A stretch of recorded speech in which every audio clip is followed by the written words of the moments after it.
Hello friends, இப்போ நம்ம வந்து ஐஸ் க்யூப் எப்படி செய்யுதுங்கிறத பார்க்க போகிறோம்.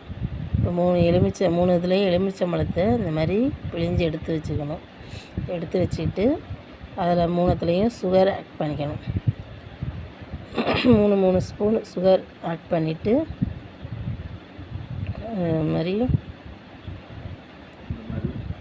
சுகர் ஆட் பண்ணிவிட்டு எல்லாத்துலேயும் வாட்டர் ஃபில் பண்ணிக்கணும்.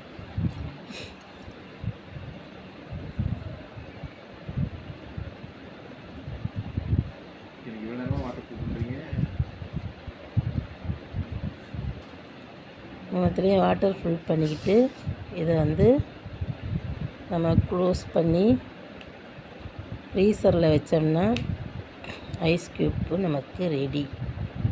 இதை வந்து நம்ம க்ளோஸ் பண்ணி ஐஸ் க்யூப்பு போட்டு வச்சுக்கிட்டு நம்ம தேவைப்படுற நேரம் தண்ணியில் போட்டு குடிச்சிக்க வேண்டியதான்.